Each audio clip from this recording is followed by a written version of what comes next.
अस्सलाम वालेकुम नाज़रीन, प्रोग्राम में खुश आमदीद कहते हैं। आज ही के दिन 1998 में 1998 में पाकिस्तान एटमी ताकत बना और पाकिस्तान ने भारत के जवाब में धमाके किए थे चागी के मकाम पे बलूचिस्तान के अंदर, और पाकिस्तान जो है वो अपनी दिफा को मजबूत किया। उसने बुनियादी तौर पे जो रवायती हथियार हैं, ज़ाहिर है कि इंडिया जो है वो एक बड़ा मुल्क है और उसकी फ़ौज भी बड़ी है, फाइनेंशियल उसकी जो रिसोर्सेज हैं ज़्यादा है, तो वो एक बैलेंस आपको इस रीजन के अंदर जनूबी एशिया में दिखाई नहीं देता था। ये नॉन कन्वेंशनल वेपन जो है उसने आके एक बैलेंस जो है वो क्रिएट किया दिफा के एतबार से, और पाकिस्तान हमेशा से ये कहता है कि ये हमारी डेटरेंस के लिए, हमारी दिफा के लिए है। यानी हम कोई जारियत जो है वो न इस खत्े में ना कहीं और करना चाहते हैं, और ये हमारी दिफा के लिए एक मजबूत जो है वो हमें एक हथियार जो है वो हमारे पास है। और पाकिस्तान मुस्लिम दुनिया में पहला इस्लामी मुल्क था जो कि एटमी ताकत बना था। ये तो फिज़िकल और बॉर्डर की जो एक डिफेंस है, दिफा है, उस हवाले से हम बात करते हैं कि पाकिस्तान जो है वो दिफाई एतबार से मजबूत हुआ। और आज ज़ाहिर है कि इंडिया जो है वो कई बार सोचता होगा पाकिस्तान के हवाले से कोई भी उनके जो नापाक अज़ाइम हैं उनको बरूए कार लाने के लिए। ताहम सिक्योरिटी का जो कॉन्सेप्ट है वो वक्त के साथ साथ तब्दील होता रहा, और आज हम जब बात करते हैं तो उसके अंदर इंटरनल, एक्सटर्नल, फिजिकल और बॉर्डर सिक्योरिटी, उसकी बात तो मैंने कर दी है, लेकिन अब एनर्जी के हवाले से सिक्योरिटी की बात की जाती है, फूड सिक्योरिटी की बात की जाती है, वाटर सिक्योरिटी की बात की जाती है, सोशल सिक्योरिटी की बात की जाती है, इन्वायरमेंटल सिक्योरिटी की बात की जाती है, और सबसे ऊपर जिसके ये कंपोनेंट है वो इकोनॉमिक सिक्योरिटी की बात की जाती है। बजट हमारा जो है वो 2021-22 का पेश होने वाला है। आज असद उमर साहब ने एक बड़ी लंबी प्रेस कॉन्फ्रेंस की जिसके अंदर उन्होंने नेक्स्ट बजट के जो है वो कुछ हमें ब्लूप्रिंट्स जो हैं वो हमारे सामने रखे हैं, और आगे चल के जब ये बजट कौमी असम्बली में पेश हो जाएगा, पास हो जाएगा, तो इसके ऊपर हुकूमत जो है वो अमल दरामद करना शुरू कर देगी। बट द क्वेश्चन इज़ कि आपके जो भी ये कहते हैं कि ये अदाद शुमार का एक गोरख धंधा होता है ये बजट, जिससे अवाम जो है वो इतनी ज़्यादा इफेक्ट तो डेफिनेटली जो पॉलिसीज़ गवर्नमेंट लेके आती है होती है, लेकिन अवाम को उससे फ़ायदा क्या होगा, ये सबसे बड़ा सवाल होता है। इस हवाले से आज हम गुफ्तगू करेंगे। मेरे साथ मौजूद हैं अहमद जवाद साहब, सेक्रेटरी इत्तलात हैं हुकूमती जमात के, PTI के। बहुत शुक्रिया है अहमद जवाद साहब, आप तशरीफ़ लाए जी। जनाब सेनेटर ताज हैदर साहब हमारे साथ हैं, पीपल्स पार्टी के सीनियर रहनुमा हैं, बहुत शुक्रिया ताज साहब आपका, आपने हमें टाइम दिया जी। जनाब डॉक्टर फ़रुख सलीम साहब हैं, इकॉनमी के ऊपर पाकिस्तान की जो माली सूरत हाल है बड़ी गहरी निगाह रखते हैं, इन्होंने बहुत ज़्यादा कालम और इस हवाले से जो है तज्ज़िये किए हैं, और डेफिनेटली आज वो एक इनपुट हमें देंगे। बहुत शुक्रिया डॉक्टर साहब, आपने हमें टाइम दिया जी। अली गौर बलोच साहब हमें ज्वाइन करेंगे, PMLN के रुकन कौमी असम्बलियाँ, थोड़ी देर में। सबसे पहले ताज हैदर साहब मैं आपकी तरफ आऊँगा, मुझे ये बताइएगा कि आज जो एक कुछ फिगर्स जो हैं, शायद इस वक्त आप सेनेट में होंगे या आप कहीं बिजी होंगे, कोई असद उमर साहब ने बड़े लंबे चौड़े जो हैं फिगर्स आइंदा का जो हमारा वो है बजट है उसके हवाले से, ये 900 अरब जो है हमने PSDP कर देना है, 250 अरब उसके अंदर इजाफा कर दिया है। इसके साथ साथ उन्होंने एक्सपोर्ट्स का बताया कि इस दफ़ा $25 बिलियन थी, आगे चल के वो तकरीबन हो जाएगी हमारी $29 बिलियन तक चली जाएगी। इसी तरह हमारी जो रेमिटेंसेस थे इस दफ़ा $29 बिलियन के थे, $31 बिलियन हो जाएंगे। सो ये तमाम जो एक पॉजिटिव, हर गवर्नमेंट का ये काम होता है कि वो पॉजिटिव जो चीज़ें हैं वो गवर्नमेंट की बताए। सो डू यू थिंक कि हमारी जो इकॉनमी और जिस तरह से GDP की ग्रोथ इन्होंने अराउंड 4% बताई है, ये ठीक है? क्योंकि इसके ऊपर काफ़ी ज़्यादा चैलेंजेस को किया जा रहा है, ये फिगर्स हैं। देखिए, मैं पहले एक गलतफहमी ज़रा दूर कर दूँ, वो ये कि हम एटमी ताकत बने नहीं थे आज, बल्कि हमने 7 एटमी हथियार ज़ाय किए, और मैं नहीं समझता कि कोई भी ज़रूरत थी उन एटमी धमाके करने की। और कहा भी यही किया गया था उस ज़माने में, गौहर अयूब साहब वज़ीर ख़ारजा बिलावल हाउस तशरीफ लाए थे, उनको यही समझाया गया था कि हम मुतालबा करेंगे कि धमाका किया जाए, आप अपने लोन जो है, जो कर्जे हैं उनको माफ़ कराइए। बिल क्लिंटन फिर 5 बिलियन की बात कर रहे थे, लेकिन वो 5 बिलियन काफ़ी नहीं थे। बाद में जिस वक्त ब्रीफिंग हुई हमें सेनेट में एक बहुत बड़े साइंटिस्ट तशरीफ लाए हमें ब्रीफ करने के लिए। मैंने उनसे यही पूछा कि आपके जो सिमुलेटर हैं उनकी कितनी एक्यूरेसी है। अब तो आपके पास उन धमाकों की भी रिकॉर्डिंग आ गई है सारी। तो कहने की ±0.5%। मैंने कहा अगर इतने एक्यूरेट सिमुलेटर्स हैं आपके पास तो ये हथियार ज़ाय करने की क्या जरूरत है। उन्होंने कहा साहब वो किसी को यकीन नहीं आ रहा था, मैंने कहा यकीन आ रहा था तब तो सारी दुनिया शोर मचा रही थी कि आप ना करें। मैं समझता हूँ कि दानिशमंदी नहीं थी कि हम अपने एटमी हथियार इस तरीके से ज़ाय करें और ये कि सारी दुनिया को पता था कि हमारे पास एटमी हथियार हैं और हमारा डिफेंस जो है वो बड़ा सॉलिड है। बहरहाल अब आपने ये इकोनॉमी पर बात की है और ये तमाम चीज़ें की हैं, तो जहाँ तक बरामदात का ताल्लुक है तो $25 बिलियन पे हम पहुँच चुके थे 2013 में, जब हमारी हुकूमत जो थी वो खत्म की गई कि अब अगर इतनी डिवेल्यूएशन रुपये की हुई है तो हमारी बरामदात मज़ीद बढ़नी चाहिए और दरामदात हमारी कम होनी चाहिए। जो ख़तरनाक चीज़ है वो ये कि बरामदात का जो गैप है वो बढ़ता जा रहा है। उसके हम दरामद ज़्यादा कर रहे हैं और बरामद बहुत कम कर रहे हैं। अच्छा, जो बाहर से पैसा आ रहा है तो उसकी भी वजूहात है कि यहाँ पे लोगों का गुजारा मुश्किल है, तो जिनके लोग बाहर गए हुए वो ज़्यादा से ज़्यादा पैसे जो हैं वो यहाँ भेज रहे हैं ताकि जो गुर्बत के मारे हुए और बेरोजगार लोग उनका गुजारा किसी तरीके से हो सके। लेकिन ये पता नहीं सस्टेनेबल है या नहीं। GDP का जहाँ तक ताल्लुक है और एक्सपोर्ट बढ़ाने का और इंपोर्ट कम करने का ताल्लुक है, तो जब तक मुल्क की प्रोडक्शन नहीं बढ़ेगी उस वक्त तक ये हदाफ हम हासिल नहीं कर सकते। और प्रोडक्शन बढ़ाने का सिर्फ एक तरीका है कि प्रोडक्शन के जो इनपुट्स हैं, the cost of production has to be brought down और नई इंडस्ट्रियल यूनिट्स जो हैं उनको यहाँ पे डाला जाए ताकि लोगों को रोज़गार मिले, एग्रीकल्चर को ठीक किया जाए। वीट हमारी बड़ी अच्छी हुई है इस दफा, लेकिन जो हमारी एक्सपोर्ट की बैकबोन है कॉटन, वो मैं समझता हूँ कि जितनी पिछले साल हुई थी 6 मिलियन बेल, ये उतनी भी नहीं होगी क्योंकि बहुत कम रकबे पे इस वक्त कॉटन जो है लगाई गई है और खरीफ का पानी इस वक्त हमें मैसर है। बिल्कुल ठीक है, बिल्कुल ठीक है। मैं आपकी तरफ आता हूँ ताज हैदर साहब। डॉक्टर साहब खुशामदीद कहते हैं अली साहब आपको प्रोग्राम में। डॉक्टर साहब मैं आपकी तरफ आऊँगा। फ़ारूक साहब मुझे ये बताइएगा कि ये जो GDP के जो फिगर्स हैं इसको क्यों चैलेंज किया जा रहा है, उसकी वजह क्या है? और दूसरा, डू यू थिंक कि गवर्नमेंट पिछले 3 सालों के अंदर मईशत की जो एक रिफॉर्म करना चाहती थी PTI, उनका एक एजेंडा था कि हमने इस्लाहात लेके आनी है, उसका trickle down effect do you think एक आम आदमी तक पहुंच रहा है? जी भाई साहब, thank you for inviting me. आपने एक सवाल में 2 सवाल छुपे हुए हैं एक्चुअली। पहला सवाल आपका GDP के हवाले से है। आप यकीन करें कि पहली दफ़ा जब मैंने 3.94 की GDP ग्रोथ की फिगर सुनी तो दिल को बड़ी खुशी पहुंचती है कि शायद अब हमारी मईशत की सिमत जो है वो दुरुस्त सिमत पे निकल चुके हैं। लेकिन वो खुशी ज़्यादा देर तक रहती नहीं है और वो खुशी फिर हैरानगी में बदल जाती है।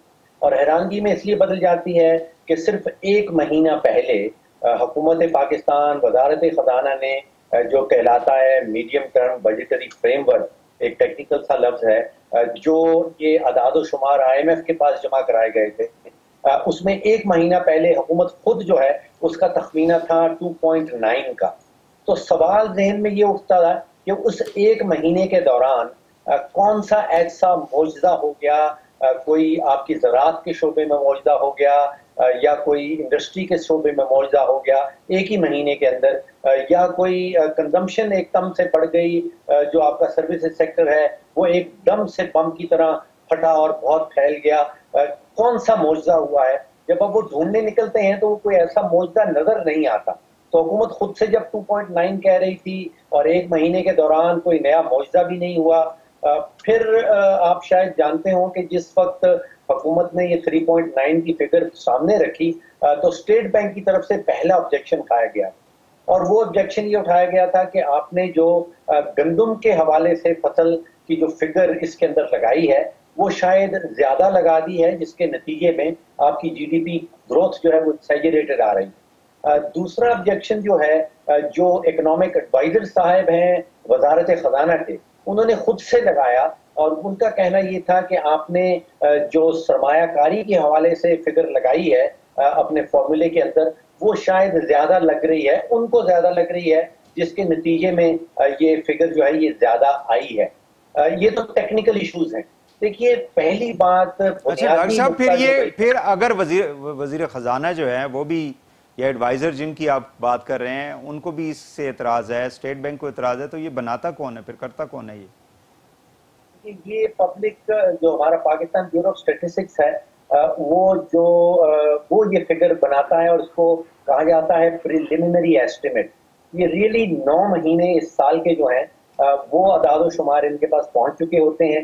हर साल ये एक प्रिलिमिनरी फिगर जो है वो बनती है, और मुझे इस साल ये लग रहा है कि ये सियासी फिगर ज्यादा है और माशी फिगर कम है। सियासी तौर पे हुकूमत को इस वक्त खुशखबरी की एक अशद ज़रूरत है, एक पैगाम शायद पिंडी वालों को भी भेजना है कि मईशत जो है वो सीधी सिमत पे निकल चुकी है।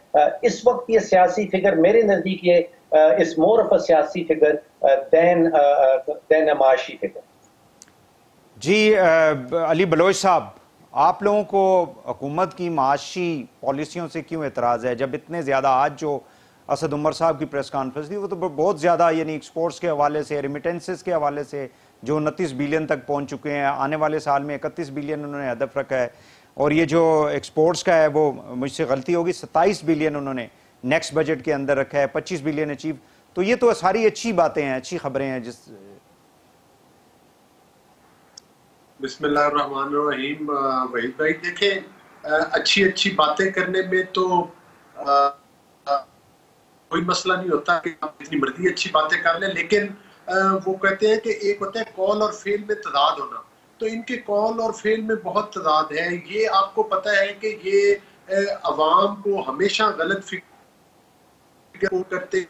असम्बली के फ्लोर पर बात करते हैं, तो इवन के असम्बली के फ्लोर पर कई दफ़ा ऐसा हुआ है। मैं आपको एक छोटी सी मिसाल देता हूँ कि जब ये हमारा 1 घंटा क्वेश्चन आंसर का होता है कि जितने वफाकी हुकूमत के डिपार्टमेंट्स हैं उन पर MNA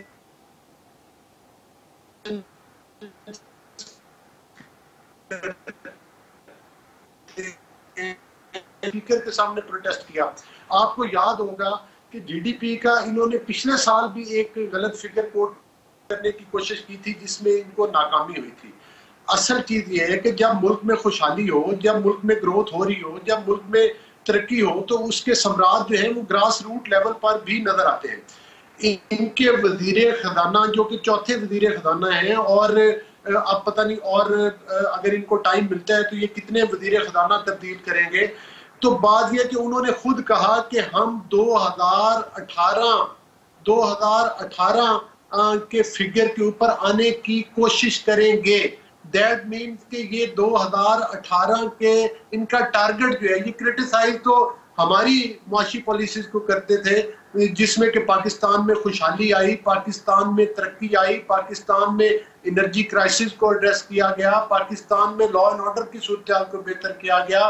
पाकिस्तान में आपको पता है कि उस वक्त दहशत गर्दी की एक लहर थी, कराची की रौनकें बहाल की गई, और इसके अलावा जो चाइना के साथ हमारी अरबों डॉलर्स की, अरबों की जो मतलब है कि वो इन्वेस्टमेंट पाकिस्तान में आई। तो वो इस वक्त सूरत हाल ये है। और फिर एक और वज़ीर ख़ज़ाना ने बात की, उन्होंने कहा कि भाई जो ये IMF के पास गए हैं और जो उसके साथ एग्रीमेंट हुए हैं वो भी मतलब है कि वो भी क्वेश्चन मार्क्स हैं, और उन पर भी उन्होंने तफरात का इज़हार किया इन्हीं के वज़ीर ख़ज़ाना ने कि वो मुनासिब नहीं है, वो शराइत जो है वो मुनासिब नहीं है। देखिए पाकिस्तान के अवाम जो है वो बहुत सादा ज़बान समझते हैं। ये फिगर किसको बता रहे हैं?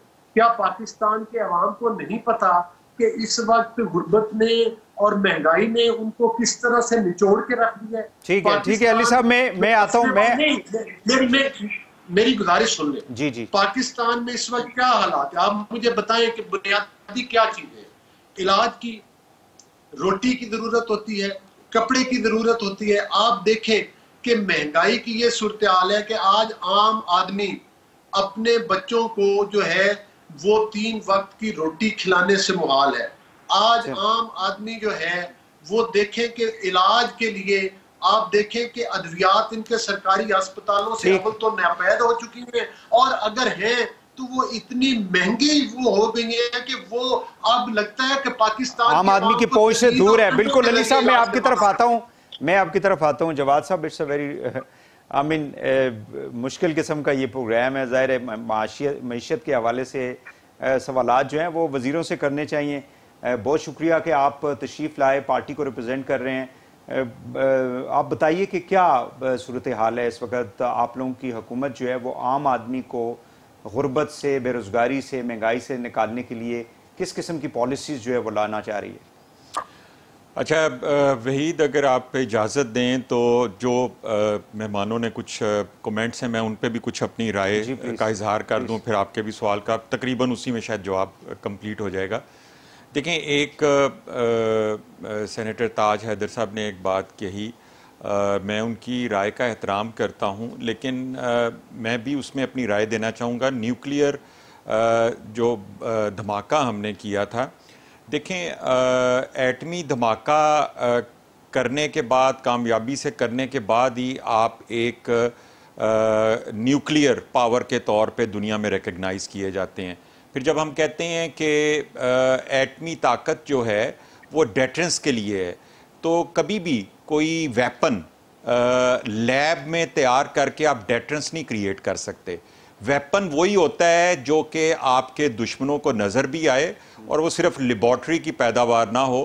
تو سیمولیشن کی بنیاد کے اوپر اس کی ایفیکٹیونیس جو ہے جی، اور لیبارٹری کی بنیاد کے اوپر آپ نہیں دنیا کو باور کرواتے کہ آپ ایٹمی طاقت ہیں، نہ ہی آپ کو کوئی مانتا ہے. تو ایٹمی طاقت بننے کا وہ جو ایک مقصد تھا وہ میرے خیال میں بالکل درست تھا، اور اس کا آغاز جو ہے وہ ذوالفقار علی بھٹو نے کیا تھا. ان کو بھی کریڈٹ جاتا ہے. پھر ضیاء الحق نے اس کو کنٹینیو کیا، اس کو بھی کریڈٹ جاتا ہے. پھر میاں نواز شریف 98 تک جتنی حکومتیں آئیں سب کو نواز شریف نے کے دور میں ہوا، ان کو بھی کریڈٹ جاتا ہے. پاکستان کی آرمی کو بھی کریڈٹ جاتا ہے. ڈاکٹر عبدالقدیر کو بھی کریڈٹ جاتا ہے کہ یہ پاکستان کے لیے ایک دفاع کے لیے ایک بڑا ضروری چیز تھی. آپ یہ دیکھیں اس کے بعد کبھی کسی مسلمان ملک کو اس بات کی اجازت نہیں دی گئی کہ وہ ایٹمی طاقت بنے. ایران کی مثال آپ کے سامنے ہے. دوسرا، ڈاکٹر فرخ نے کچھ جو معاشی شماریات کے حوالے سے جو بات کی، اس میں یہ کہنا چاہوں گا کہ اگر ہم اس بات کو تو مانتے ہیں کہ 2018 میں نواز شریف کی government, P M L N کی گورنمنٹ نے جو جی ڈی پی گروتھ کے فگرز دیے ہم اس کو بھی مانتے ہیں. پھر ہم جب پی ٹی آئی کی گورنمنٹ آپ کو 2.9 کے فگر دیتی ہے جی ڈی پی کی، ہم اس کو بھی مانتے ہیں.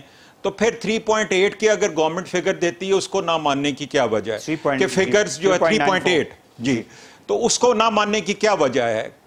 کبھی بھی جی ڈی پی گروتھ جو ہے وہ کوئی کسی این جی او نے یا کسی تھنک ٹینک نے نہیں دینی تھی. اور آپ کے ایڈوائزر کا جی، انہوں نے جو ذکر کیا ہے وہ ایک انکوائری ہے، ایک سوال ہے، اور اس کا سوال ظاہر ہے کہ وہ اسٹیٹ بینک کو ہی دیا جائے گا، اور وہ اس سے سیٹسفائی ہوتے ہیں یا نہیں ہوتے وہ بات کی بات ہے. لیکن فی الحال ہمیں state bank is not N G O نا. State bank is a very important component of the financial, آپ کا جو سارا سسٹم ہے مانیٹری سسٹم کو. اب میں اگر آپ اجازت دیں تھوڑا سا میں کلیریفائی کر دوں اس چیز کو کہ اسٹیٹ بینک نے ریجیکٹ نہیں کیا.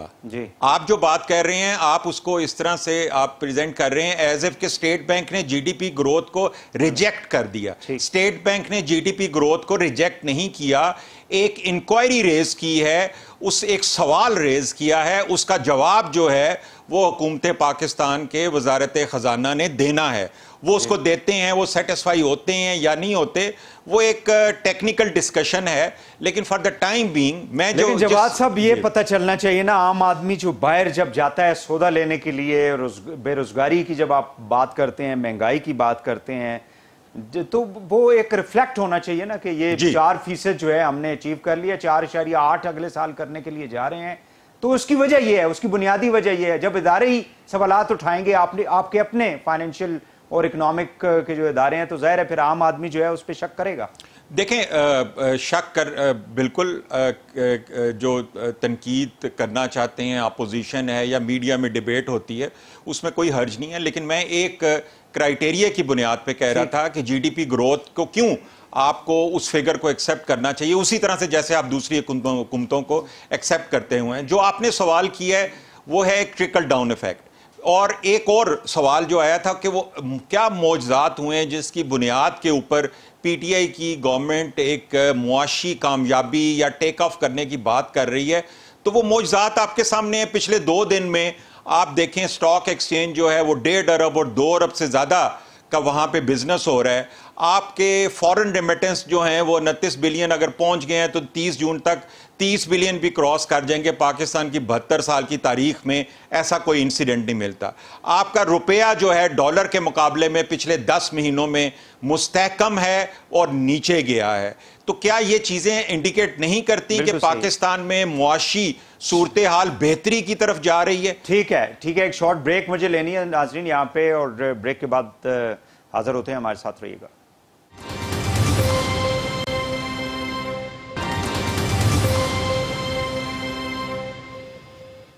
Welcome back. تاج حیدر صاحب مجھے یہ بتائیے گا کہ آئی ایم ایف یا جتنے بھی ہم قرضے لیتے ہیں اس سے چھٹکارا کیسے ممکن ہے, کیونکہ اس گورنمنٹ نے 2.5 سال کے دوران جو قرضے لیے ہیں ان کا جو حجم ہے وہ کافی زیادہ ہے اگر ہم پچھلی حکومتوں کو اس کے ساتھ موازنہ کریں. So that is also one of the issues کہ جس کی وجہ سے پریشر رہتا ہے ہمارے سارے اداروں کے اوپر, ٹیکسز لگائے جاتے ہیں, مہنگائی کی جاتی ہے. اس میں ایک کمپوننٹ اس کا بھی ہے ڈالر کی جو صورتحال ہے, بٹ یہ زیادہ امپورٹ. تو آئی ایم ایف سے چھٹکارا کیسے ممکن ہے؟ دیکھیے اگر نیشنل پروڈکشن کم ہوگی تو امپورٹس کو فائننس کرنے کے لیے آپ کو قرضے تو لینے پڑیں گے. اصل بات یہ کہ نیشنل پروڈکشن کو کس طریقے سے بڑھایا جائے, اور جیسا کہ میں نے پہلے عرض کیا تھا کہ کاسٹ آف پروڈکشن کو ہمیں نیچے لانا ہے. دوسری بات میں یہ عرض کروں کہ جی ڈی پی آپ کیسے کیلکولیٹ کرتے ہیں. وہ جو بھی فگر دے رہے ہیں چلیے ہم مان لیتے ہیں, جی ڈی پی آپ کیلکولیٹ کیسے کر رہے ہیں؟ اگر منافعوں کے اوپر آپ جی ڈی پی کیلکولیٹ کر رہے ہیں کہ منافع بڑھے ہیں, جی ہاں بینکوں کے بڑے لاجواب منافع آئے ہیں. ہمارے جو کرونا ہوا تھا اس کے اندر ایک بارش ہوئی پیسوں کی اور لوگوں نے اتنی دولت دیکھی نہیں تھی جتنی کہ اشرافیہ نے بنائی ہے اس کے اندر. اور ہر کرائسس کے اندر یہی ہوتا ہے کہ اشرافیہ کی لاٹری نکل آتی ہے. تو اگر آپ منافع پہ کیلکولیٹ کر رہے ہیں جی ڈی پی تو ایک طریقہ ہے, لیکن اگر آپ ویجز کے اوپر کیلکولیٹ کر رہے ہیں کہ ہاں ویجز ہمارے کتنے بڑھے, عام آدمی کے جو اجرتیں ہیں اس کے اندر کتنا اضافہ ہوا, تو یہ 2 طریقے ہیں جی ڈی پی کو کیلکولیٹ کرنے کے. اور اجرتوں میں اضافہ اس لیے ضروری ہے کہ آپ کی پرچیزنگ پاور بڑھتی ہے, اور پرچیزنگ پاور جب عام آدمی کی بڑھتی ہے تو ظاہر ہے کہ اس کے نتیجے میں ملکی پروڈکشن بڑھتی ہے. تو آپ غلط رستے پہ چل پڑے ہیں, آپ منافع کو بڑھا رہے ہیں. You are enhancing profits, you are not enhancing wages. تو یہ جو چیز ہے اس کی وجہ سے, اور یہ بالکل 2 مختلف نظام ہیں. آپ کو میں جیسے عرض کروں کہ ہم ویجز پہ زور دیتے ہیں اور ہمارے زمانے میں ویجز جو ہیں بڑھائے جاتے ہیں. یہاں پہ ویجز کو روکا جاتا ہے, ریئل ویجز تو بالکل ہی بیٹھ گئے, لیکن نامنل ویجز جو ہیں ان میں بھی کمی کی جاتی ہے اور پروفٹس کو بڑھایا جاتا ہے اور پھر کہا جاتا ہے کہ جی ڈی پی. اچھا, اب یہ جو ماڈل ہے ٹرکل ڈاؤن کا, یہ تو خیر ہر جگہ فیل ہو چکا ہے, اور ڈاکٹر اسٹیگلٹس اور یہ وہ ان کی تمام وہ تھیسس آئی ہے, نوبل پرائز انہیں ملا ہے, ڈاکٹر سین کو نوبل پرائز ملا ہے کہ جب تک آپ یہ انکم گیپس کم نہیں کریں گے گروتھ پاسبل نہیں ہے. لیکن ان کے سسٹم میں بھی 4% گروتھ پہ جو ٹرکل ڈاؤن شروع نہیں ہوتا. ٹرکل ڈاؤن جو ہے وہ شروع ہوگا 11-12% کی گروتھ پہ, کہ جب ان کے پاس اتنا منافع ہو جائے گا کہ وہ ان کی سمجھ میں نہیں آئے گا کہ کیا کریں, تو پھر وہ کچھ بھیک کے ٹکڑے جو ہیں وہ غریب آدمیوں کی طرف پھینکنا شروع کریں گے. اس سے پہلے یہ شروع نہیں ہوتا. اور یہ آئی ایم ایف جس ماڈل کو فالو کر رہے ہیں, اور میں عرض کروں کہ اسٹیگلٹس جو تھے وہ ورلڈ بینک کے چیف اکانومسٹ تھے, اور انہوں نے یہ تھیسس لکھی ہے ایکویلٹی کے اوپر, اور نوبل پرائز انہیں اس پہ ملا ہے. لیکن اب جو ایک نقطۂ نظر ہے وہ دنیا بھر میں تبدیل ہو رہا ہے, اور دنیا بھر کے اندر یہ ہے کہ بھئی اگر ریئل ویجز میں اضافہ کیا جائے گا تو سرمایہ گردش میں آئے گا. دیکھیں نا, 1 کروڑ روپے اگر میرے پاس ہیں تو میں اس میں سے کتنے خرچ کروں گا, لیکن یہی 1 کروڑ روپے اگر 10,000 آدمیوں میں بٹتے ہیں تو پھر اس کا 90 اس کی activity, economic activity, financial activity بڑھے گی. ڈاکٹر فروخ سلیم صاحب، جی ڈاکٹر فروخ سلیم صاحب، ہمارے جو قرضوں کے بعد پبلک انٹرپرائزز ہیں، سیکٹر انٹرپرائزز، گورنمنٹ نے وہاں پہ عشرت حسین صاحب کو بٹھایا ہوا ہے اور ریفارمز کے اوپر وہ کام کر رہے ہیں پچھلے 2.5-3 سالوں سے. باقی بھی ایک اتنے بڑا فائنینشیل سسٹم ہے اس کے اندر ہو رہا ہے. لیکن اگر آپ دیکھیں تو اس میں پی آئی اے کو دیکھ لیں، ریلوے کو دیکھ لیں، آپ سرکولر ڈیٹ کو دیکھ لیں، یہ سارا پیسہ آپ تو کئی دفعہ اس کو فگر کوڈ بھی کر چکے ہیں کہ یہ بہت بڑا ایک بلب بن جاتا ہے. وہ پیسہ اگر بچایا جائے، حکومتیں اگر ایفیشنٹ ہو جائیں، فائنینشیل جو ہے وہ ڈسپلن آ جائے، تو وہ آپ پی ایس ڈی پی کے کھاتے میں اس کو، یعنی پبلک سیکٹر ڈیولپمنٹ پروگرام جو ہے، پیسہ اس میں زیادہ ہو جائے گا. کیا کہیں گے؟ جی یہ بہت زبردست نقطہ اٹھایا آپ نے وحید صاحب. اصل معاملہ یہ ہے، اور کوئی بھی حکومت چاہے وہ پی ایم ایل این کی تھی یا پیپلز پارٹی کی تھی یا پچھلے 3 سال سے پی ٹی آئی کی ہے، دعوے ضرور کر رہی ہے لیکن اس کے اوپر کسی قسم کا کوئی عمل درآمد، کوئی کام، کوئی اقدام نہیں اٹھایا جا رہا. میں نے لاسٹ ایئر پچھلے مالی سال میں فگرز کیلکولیٹ کرنے کی کوشش کی تھی جس کا آپ نے ذکر کیا.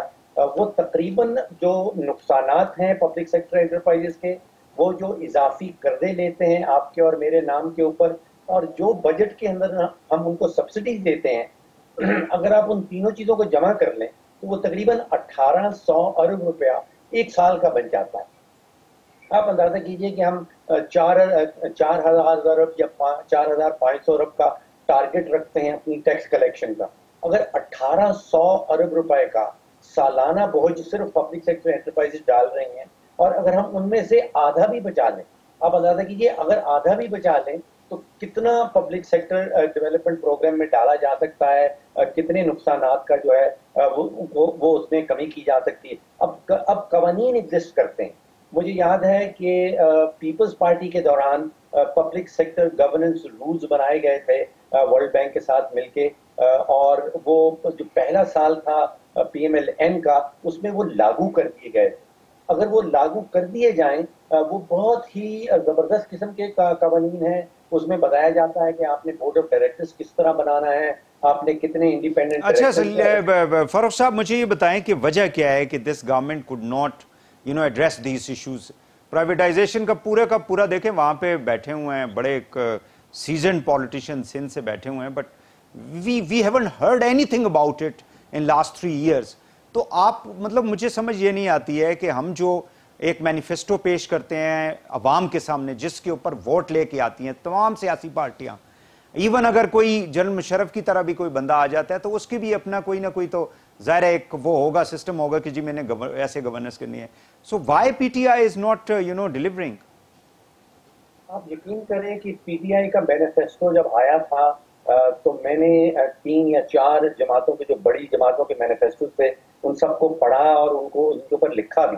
جو سب سے بہترین منشور تھا وہ پی ٹی آئی کا تھا، اور اس میں اگر آپ گننے چلیں تو اس میں تقریباً 6 درجن دفعہ انہوں نے اصلاحات، ریفارمز کا ذکر کیا کہ اس علاقے میں ریفارم لے کے آئیں گے، کیا لے کے آئیں گے، بجلی کے سیکٹر میں کیا کریں گے، پولیس کے حوالے سے کیا کریں گے.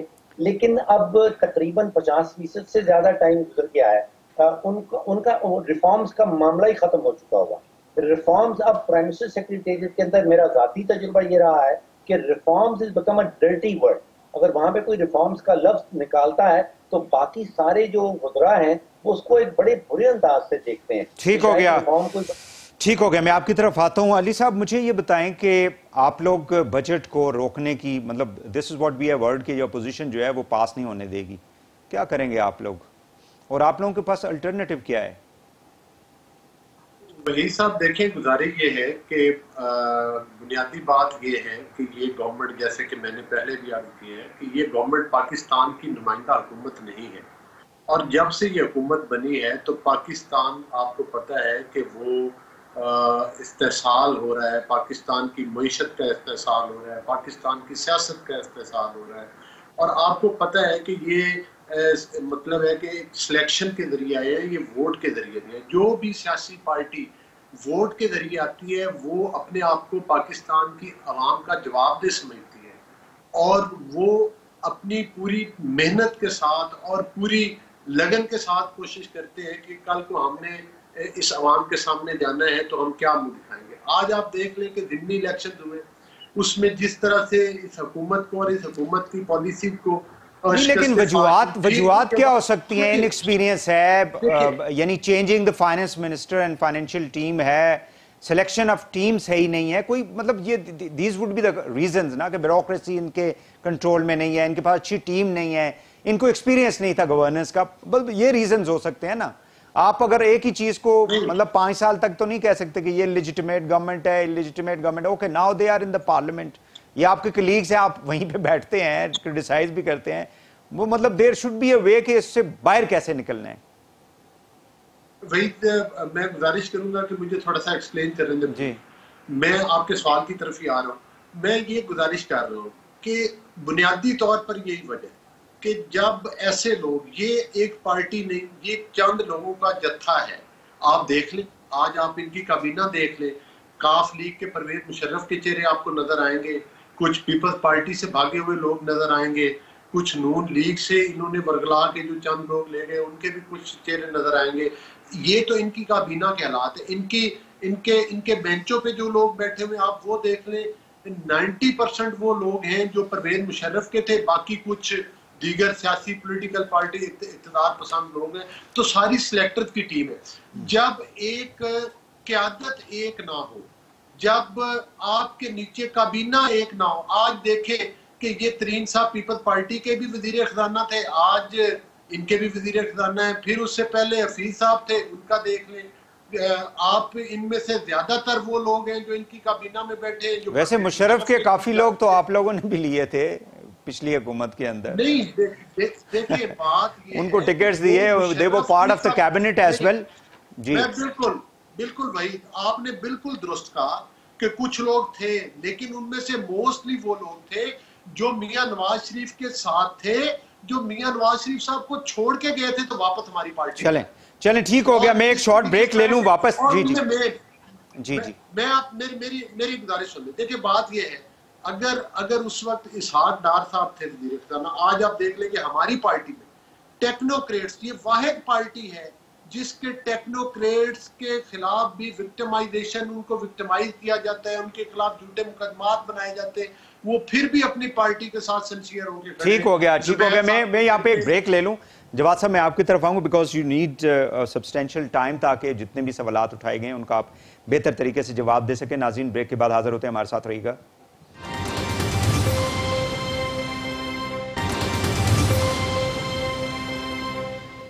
Welcome back. अहमद जवाद साहब, please go ahead. Thank you Waheed साहब। सबकी राय मैंने सुनी है, उस राय का मैं एहतराम करता हूँ, लेकिन मुझे जिस चीज़ का मैं जो फील कर रहा हूँ इस डिस्कशन में, कि डिस्कशन का कुछ रुख इस तरह से है कि हुकूमत डिलीवर नहीं कर सकी, हुकूमत परफॉर्म नहीं कर सकी। अब मैं कुछ इसमें क्वेश्चन रेज करता हूँ कि क्या एक ऐसी हुकूमत, आप क्वेश्चन के बजाय जवाब देना, उनके अंदर जवाब होगा ये कमाल होगा मेरा। आप जवाब देना, आप देखें बाकी सबका। जी प्लीज गो अहेड। सवाल करते हैं, जवाब नहीं देते। जी चलें प्लीज। असल में मेरी वो अभी शुरू भी नहीं हुआ था, लेकिन आप भी घबरा गए, अली गौहर साहब भी घबरा गए। अगर आपकी इजाजत हो प्लीज गो तो 4 जो गेस्ट हैं, 4 में मैंने वहीद साहब को भी शामिल किया है। ठीक है सर, तो अब आप इजाजत दें कि मैं बात करूं। सारी हुकूमतें यही कहती हैं, कोई बात नहीं, हम ये सुनते रहते हैं, कोई मसला नहीं। तो इसलिए अब मैं भी इसका जवाब दे दूं। जी प्लीज। देखें, एक ऐसी हुकूमत जो इस मुल्क में $20 बिलियन का करंट अकाउंट डेफिसिट हो, उसको सरप्लस में ले आए, तो क्या उसने डिलीवर नहीं किया?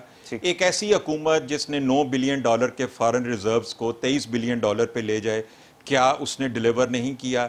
एक ऐसी हुकूमत जो पिछले 3 साल में हाईएस्ट नंबर पे स्टॉक एक्सचेंज को पिछले 1 साल से मेंटेन करे, क्या उसने डिलीवर नहीं किया? एक ऐसी हुकूमत जो फॉरेन रेमिटेंस को पाकिस्तान की तारीख में हाईएस्ट लेवल के ऊपर लेके आए, क्या उसने डिलीवर नहीं किया? एक ऐसी हुकूमत जो 3 बड़े डैम्स का आगाज़ करे, उनकी तामीर शुरू हो जाए, क्या उसने डिलीवर नहीं किया? एक ऐसी हुकूमत जो एहसास प्रोग्राम के तहत पनाहगाह और कोई भूखा नहीं सोएगा, गरीब आदमी के लिए काम करे, सेहत कार्ड जो है, KP में 100% पॉपुलेशन को दिया जा रहा है, पंजाब में जारी है, बाकी सूबों में जारी है। हम जवान प्रोग्राम से पाकिस्तान में नौजवानों को अपॉर्चुनिटीज़ दी जा रही हों, तो क्या उसने डिलीवर नहीं किया? अगर टेक्सटाइल की एक्सपोर्ट्स जो हैं 2005-6 के बाद दोबारा उस लेवल पे जाती हैं, तो क्या इस हुकूमत ने डिलीवर नहीं किया? देखें, ये तो मैंने आपको चंद इंडिकेटर्स हैं जो आपको मैंने बताए हैं कि जो इस हुकूमत ने परफॉर्म किए हैं। इसलिए मैंने ये कहा कि इस गुफ्तगू का या कहीं पे भी टॉक शो में अगर कोई होती है डिस्कशन, उसका रुख जो है वो इस चीज़ पे होता है कि ये हुकूमत परफॉर्म नहीं कर सकी। लेकिन ऑन दी अदर हैंड वो इकोनॉमिक इंडिकेटर या किसी भी हुकूमत की परफॉर्मेंस को मेजर करने के लिए जो भी आप टर्म्स इस्तेमाल करते हैं, उसके तहत अगर हुकूमत डिलीवर कर रही है, परफॉर्म कर रही है। हाँ, एक सवाल सिर्फ जो है जो वहीद साहब का है कि ट्रिकल डाउन इफेक्ट नहीं है, एक आम आदमी की ज़िंदगी में फ़र्क नहीं पड़ा, उसमें इन्फ्लेशन जो है वो कंट्रोल में नहीं आई। तो जाहिर है कि जब एक इकॉनमी बिल्कुल एक बैंकरप्सी से स्टार्ट होती है और टेक ऑफ करने लगती है, और बीच में आप याद रखें कि कोरोना जैसा बड़ा चैलेंज भी पेश आता है जिसमें बड़ी बड़ी इकोनॉमीज को जो है चैलेंज है, तो वो ट्रिकल डाउन इफेक्ट जो है इन इंडिकेटर्स के बाद ऑब्वियसली नीचे जाएगा। और मैं ये समझता हूं कि आइंदा के जो 2-2.5 साल पीछे हुकूमत के बचे हैं, उसमें इन्फ्लेशन के ऊपर और आम आदमी की जिंदगी में तब्दीली के लिए टाइम थोड़ा, आप वजीरों से ये पूछते होंगे कि प्राइवेटाइजेशन का सारा अमल किधर चला गया, रिफॉर्म्स का सारा अमल जो है PIA के साथ जो PIA के वजीर साहब ने जो किया, उसके लाइसेंसेस के हवाले से, पायलटों के हवाले से, वो सब, तो वहां पे रिफॉर्म्स नहीं हुए ना। स्टील मिल को देख लें, रेलवे को देख लें, बाकी सर्कुलर डेट आपका देखें कहां पहुंच गया, 2300-2400 अरब तक पहुंच गया। देखें, जहां तक ताल्लुक है रिफॉर्म्स का और पॉलिसीज़ का, इसमें मैं समझता हूं कि बहुत कुछ करने की ज़रूरत है। लेकिन आपको ये भी ज़हन में रखना चाहिए कि एक ऐसी हुकूमत जो बड़ी एक थिन मेजॉरिटी के साथ, जिसको अलाइंसेस से भी चैलेंजेस का सामना होता है, अपोजिशन से भी चैलेंजेस का सामना होता है, अपने अंदर ग्रुप्स भी बाज़ औक़ात बन जाते हैं, तो बड़े मल्टीपल चैलेंजेस के साथ इस हुकूमत ने, जिसमें इकॉनमी से लेके, कोरोना से लेके, अपने अंदर घर के अंदर और मुल्क के अंदर जो चैलेंजेस थे, उसमें जो इसने जो चीज़ें मैंने अभी बयान की हैं, ये हुकूमत के हवाले से कोई एक, मैं समझता हूँ कि एक अच्छी रिपोर्ट है। लेकिन मैंने आपसे कहा है कि हमने अगर अवाम के पास जाना है 2023 के इलेक्शंस में, तो हमें अवाम की, एक आम आदमी की ज़िंदगी में भी तब्दीली लेके आनी है। और यही मुझे इस बात की उम्मीद है कि अगर आप एक इकॉनमी के जो बुनियाद होती है, उसके इंडिकेटर्स होते हैं, अगर आप उसको बेहतर कर लेते हैं, तो फिर ट्रिकल डाउन इफेक्ट जो है वो भी ज़रूर आता है। चलें, टाइम ख़त्म हो गया। बहुत शुक्रिया आपका, अहमद जवाद साहब, अली गौर बलोच साहब, सेनेटर ताज हैदर साहब, डॉक्टर फरूख सलीम साहब, तमाम मेहमानों का शुक्रिया। नाज़रीन, आज के लिए इतना ही, इजाज़त दीजिए। अल्लाह हाफ़िज़।